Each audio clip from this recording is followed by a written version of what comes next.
পুজোর সময় পুজোর ছুটিতে পাড়ি দিন মেঘের দেশে রইল অল্প চেনা কিছু বেড়াতে যাওয়ার জায়গা, যেগুলো আপনারা পুজোর সময় অনায়াসে ঘুরে নিতে পারেন। অনেকেই চান যে পুজোর দু একটা দিন এখানে কাটিয়ে তারপরে পুজোর ছুটিটা বাইরে কোনো বেড়াতে যাওয়ার জায়গায় গিয়ে এনজয় করতে। সেই রকমই বেশ কিছু আকর্ষণীয় জায়গা, যেগুলো অল্প চেনা আর চটপট করে আপনারা ব্যাগ গুছিয়ে 3-4 দিনের প্ল্যান করে আপনারা বেরিয়ে পড়তে পারেন এই জায়গাগুলোতে। সেরকমই বেশ কিছু জায়গার হদিশ এই ভিডিওতে আপনাদের জন্য দিয়ে রাখলাম। ভিডিওটা ভালো লাগলে অবশ্যই লাইক করে দেবেন, আর অবশ্যই জুড়ে থাকবেন আগামী দিনে এরকম ভিডিওগুলো পাওয়ার জন্য। আর সঙ্গে পুজোর প্রস্তুতি তো চলছেই, সেগুলো দেখতে থাকবেন। পুজো আসছে, এই অনুভূতিটাই বাঙালিদের কাছে একটা আবেগ। গোটা বছরের মধ্যে 4-5টা দিন নিয়েই উন্মাদনা। বাঙালি তাকিয়ে থাকে এই 4-5টা দিনের জন্য আনন্দে গা ভাসাতে। কেউ বা প্যান্ডেলে প্যান্ডেলে হপিং করে বেড়ান, কেউ বা আবার চান এই পুজোর কটা দিন একটু নিরিবিলিতে কাটিয়ে আসতে। তাই তাদের জন্য এরকমই হাতের কাছের কিছু সুলুক সন্ধান নিয়ে আজকের এই ভিডিও শুরু করছি। প্রথম যে স্পটটি বলবো সেটি হচ্ছে সবুজে ঘেরা শিমলিপাল। উড়িষ্যার ময়ূরভঞ্জে অবস্থিত শিমলিপাল ন্যাশনাল পার্ক দেশের বাকি ন্যাশনাল পার্ক থেকে এর সৌন্দর্য অনেকটাই আলাদা। শালবন দিয়ে ঘেরা এই ন্যাশনাল পার্কটি বিরল প্রজাতির এশিয়ান হাতিও পাওয়া যায় এই জঙ্গলে, আর রয়েছে রয়্যাল বেঙ্গল টাইগার।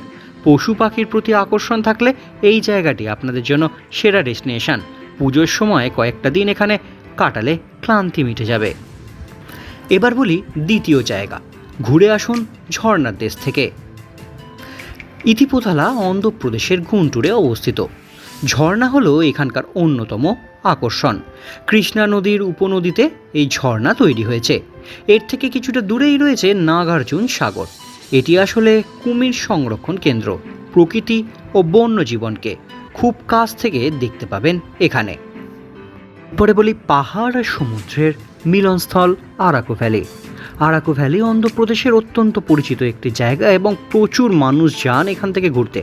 সবুজে ঘেরা শান্ত পরিবেশ আপনার সারা বছরের ক্লান্তিকে কাটিয়ে তুলবে। এখানকার কফি বাগানের কথা অনেকেই জানেন।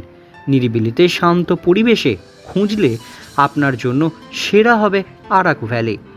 এখানের উপজাতিদের বাম্বু চিকেনের স্বাদ অতুলনীয়। রয়েছে এই উপজাতিদের সংগ্রহশালা। সঙ্গে আরাকু ভ্যালির আশেপাশে বেস্ট অনেক কটা টুরিস্ট স্পটও রয়েছে, সেগুলো অনায়াসে আপনারা ঘুরে নিতে পারবেন। যদি চান দুধ সাদা ঝর্ণা দেখতে, আর তা দেখলে যদি মন ভালো হয়ে যায়, তাহলে অবশ্যই চলে আসতে পারেন এই পুজোর ছুটিতে ভেদঘাটে। মধ্যপ্রদেশের জব্বলপুরে অবস্থিত ভেদঘাট এই স্থানটি মার্বেল পাথরের জন্য বিখ্যাত। এখানে এসে নর্মদা নদীকে যেভাবে দেখবেন অন্য কোথাও থেকে তেমন সুযোগ আপনারা পাবেন না। এখানে ঝর্ণার রং দুধ সাদা, একবার দেখলে চোখ মন দুটোই জুড়িয়ে যাবে। এরপর বলি ঘোড়ার পিঠে চড়ে ভাবছেন ঘুরে বেড়াবেন, তাহলে চলে আসুন একটু দূরে মাথেরানে। ভারতের সব থেকে ছোট পাহাড়ি শহর এই মাথেরান। এই জায়গাটি একেবারেই অপডেট। বৃষ্টির সময়ে অনেক লোক ঘুরতে যায়, তবে এখানে কিন্তু আপনারা শীতের সময় বা পুজোর ওই সময়ও কিন্তু আসতে পারেন। গাছগাছালিতে ভরা জংলা বন, পাথুরের রাস্তা, সত্যি অনবদ্য।